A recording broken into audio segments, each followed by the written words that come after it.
हमारे देश के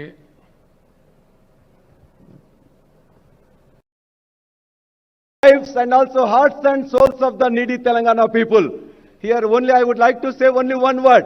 He has struck the balance between the development and also the welfare. And here, before concluding, I would like to remind his words.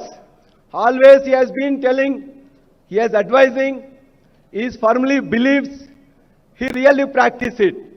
He says only one thing, not only to me, to all the leaders who are sitting here. If you want to do something, do it at its immense. Do it at its immense.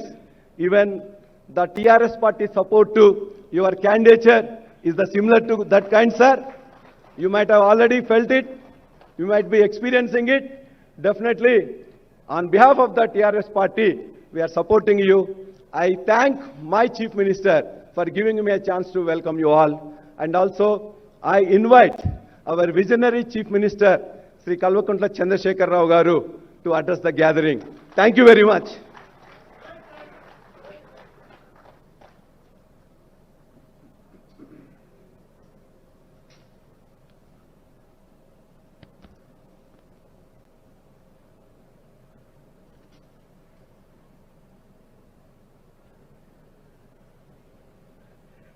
हमारे देश के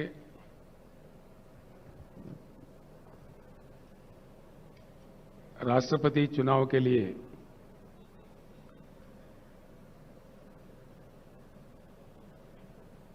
चुने गए सम्मानित नेता माननीय यशवंत सिन्हा जी, मंच पर उपस्थित टीआरएस पार्टी के लोकसभा के नेता श्री नामा नागेश्वरराव जी, राष्ट्रपति चुनाव के लिए कोऑर्डिनेशन कमेटी जो बनी उसकी चेयरमैन भूतपूर्व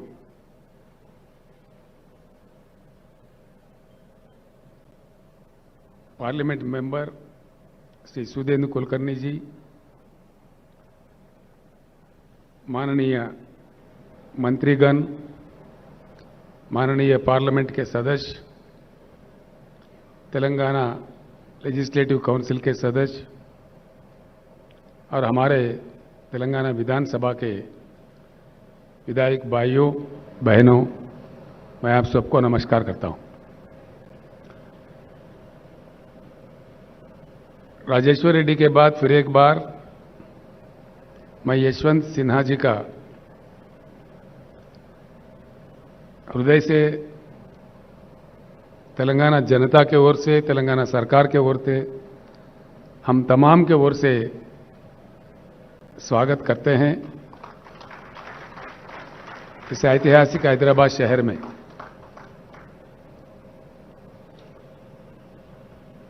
यशवंत सिन्हा जी एक अच्छे सच्चे टॉल पर्सनालिटी है। उन्होंने अपने करियर एडवोकेट के रूप में स्टार्ट की है, बाद में वो आईएएस अधिकारी भी बने, अधिकारी के रूप में भी कई सेवाएं देश को उपलब्ध कराए। उसके बाद राजनीति में आए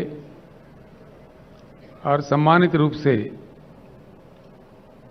एक बार वो वित्त मंत्री थे देश के और एक्सटर्नल अफेयर्स मिनिस्टर भी रह चुके हैं। उसके बाद उनके जो इनसाइट्स थे, जो मंत्रालय वो संभाल रहे थे, अंतर्राष्ट्रीय स्तर पर भी पेरिस में उनको पुरस्कार दिया गया, उनको सम्मानित भी किया गया। ऐसे एक नेता को आज स्वागत करने में हम फख्र महसूस करते हैं। आज हम भाग्यशाली है कि एक अच्छे नेता को अच्छे ढंग से हमने राष्ट्रपति पद के लिए चुना है और आज हैदराबाद में जब वो आए, हम बड़ी अच्छी तादाद में उनके स्वागत भी किए हैं। इस चीज को लेकर देश के सारे पार्लियामेंटेरियंस को मैं एक अपील करना चाहूंगा।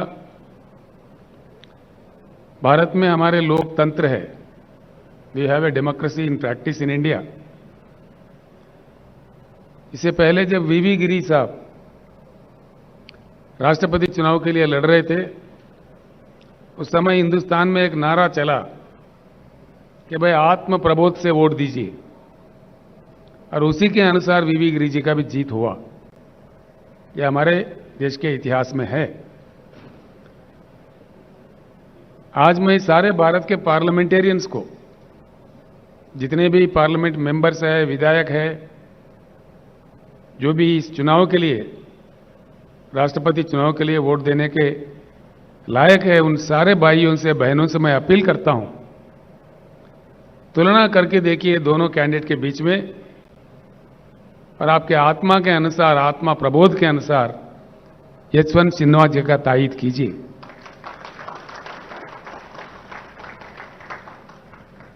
यशवंत जी, मैं दो चार शब्द जरूर कहना चाहूंगा।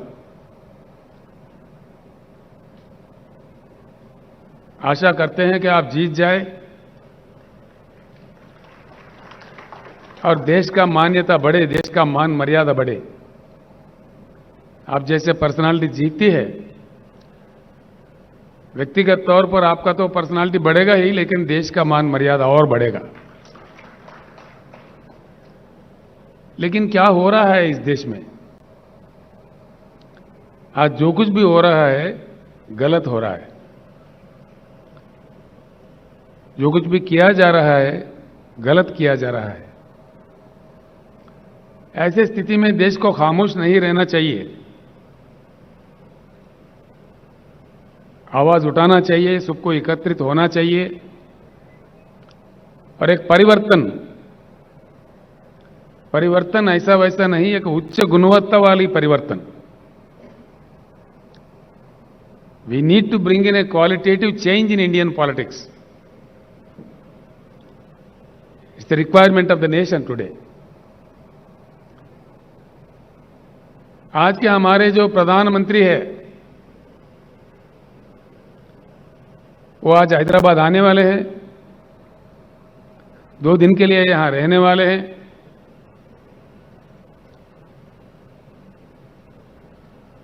गला फाड़ फाड़ के हमारे खिलाफ बोलने वाले हैं। कोई बात नहीं, लोकतंत्र है, जो जिसके समझ में आए बोले, जो जिसको कहना है कहे। यही हमारा लोकतंत्र का मान्यता है। हम इतना ही कहना चाहेंगे, माननीय प्रधानमंत्री जी,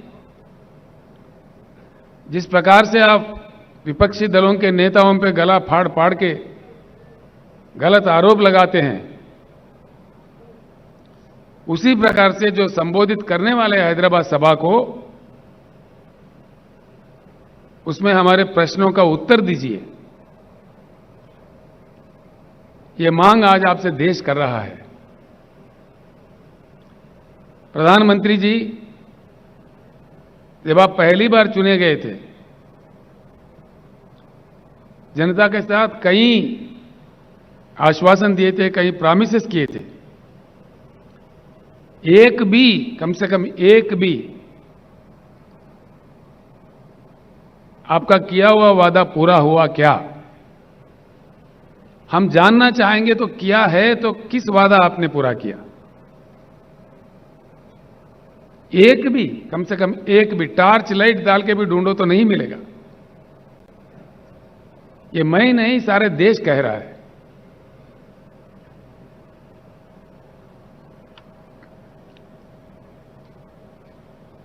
आप समझते हैं आपसे बड़ा बुद्धिशाली कोई है ही नहीं। ठीक बात है। किसानों के बारे में, जो हमारे देश का बहुत बड़ा हिस्सा है, देश के अन्नदाता है, आपने कह दिया किसान का इनकम डबल करेंगे। डबल तो हुआ ही नहीं, खर्चा डबल हुआ जरूर। आपने जिस प्रकार से डीजल बढ़ा दिए, पेट्रोल बढ़ा दिए, बिजली का कीमत बढ़ा दिए, खाद का कीमत बढ़ा दिए, उससे इन्वेस्टमेंट डबल जरूर हो गया है। भले ही मैं हैदराबाद से कह रहा हूं कि हिंदुस्तान के हर किसान ये बात जानता है, वो उनका पर्सनल एक्सपीरियंस है। और आपने जिस प्रकार से 3 बिल लाए हैं खेती किसानी को लेकर के,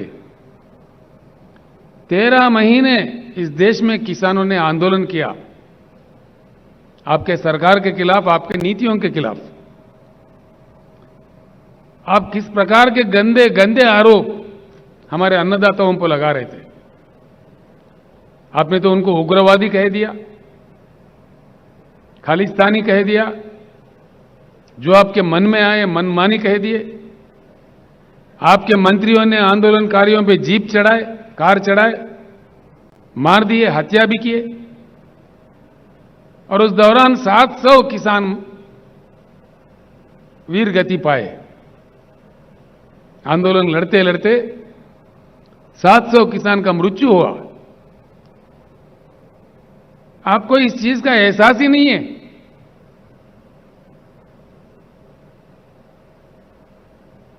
कोई दया नहीं है। क्या ये सच नहीं कि 700 किसान मारे गए? यहां से मैंने ऐलान किया था, यशवंत जी, आंदोलन के दौरान जिन किसान भाइयों ने अपनी जान गंवाई है, उनको तो हम लौटा नहीं सकते, लेकिन उन परिवारों के देखभाल के लिए तेलंगाना सरकार की ओर से हमने 3-3 लाख रुपए हर घर में देने का घोषणा किया। और हाल ही में मैंने पंजाब सरकार के सहयोग से चंडीगढ़ तक जाके वहां किसानों के हाथ वो चेक दे दिए। इसके भी हमारे प्रधानमंत्री, हमारे भाजपा के नेता मजाक उड़ा रहे थे, आप तो देते ही नहीं। कम से कम जो देने वाले हैं उनका मजाक भी उड़ाते हैं। ये आपका राज है, ये आपका नीति है। इस प्रकार का सरकार आप चला रहे हैं इस देश में। दोस्तों, ये सोचने की बात है, जिस प्रकार के बातें माननीय प्रधानमंत्री कह रहे थे, माननीय कृषि मंत्री कह रहे थे, भाजपा के वरिष्ठ नेता लोग कह रहे थे, किसानों का जिस प्रकार अपमानित कर रहे थे, आखिरकार हुआ क्या? अगर आप सही थे, अगर आपके बनाए हुए कानून सही थे, आखिर हुआ क्या? सारा देश के सामने आपको सर झुका के किसानों को माफी मांगना पड़ा। आपने माफी मांगा? ये तो प्रधानमंत्री का आदत है। चुनाव के वक्त है मीठी मीठी बातें, चुनाव गुजर गया तो झूठी झूठी बातें। ये देश देख रहा है, देश महसूस कर रहा है। अगर आप सही थे तो फिर किसानों को क्यों माफी मांगा? आपके बनाए हुए कानून क्यों वापस लिए? और उसके बाद में किसानों को जो आश्वासन आप दिए थे, क्या हुआ? आज तक कोई बात ही नहीं है। किसान आपको कोई सोना हीरा थोड़ी मांग रहा है। किसान, देश के किसान, किसान अपने उगाए हुए पैदावारी का मोल मांग रहे हैं, मिनिमम सपोर्ट प्राइस मांग रहे हैं, एक इज्जतदार जिंदगी मांग रहे हैं। जिस प्रकार से आप पूंजीपतियों का एनपीएस का कर्जा उतारते हो लाखों करोड़ देके, वो नहीं मांग रहे किसान। किसान मांग रहे तो अपने हक मांग रहे, अपने पैदावारी का दाम मांग रहे, वो भी देने का क्षमता आपके पास नहीं है। आप आवाज ऊंचा करके, बात करके, जो मन में आए कह के आप कहते जाओ, आगे ये नहीं चलने वाला है इस देश में। किसी भी एक वायदा, किसी भी एक प्रॉमिस आपने फुलफिल नहीं किया।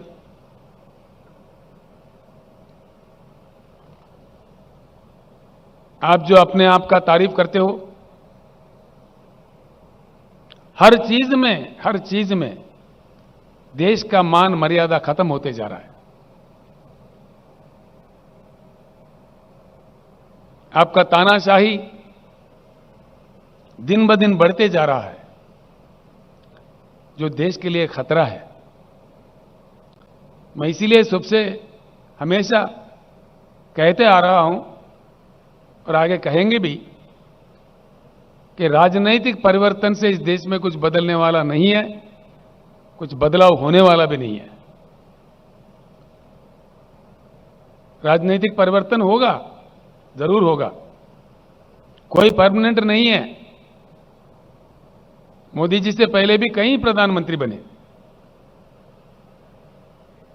तो जनता जिसको मौका देता है सेवा करने का, करके अपने रोल निभा के चले जाते हैं। मोदी जी मुझे लगता है कि एक भ्रम में है कि हम ही परमानेंट है,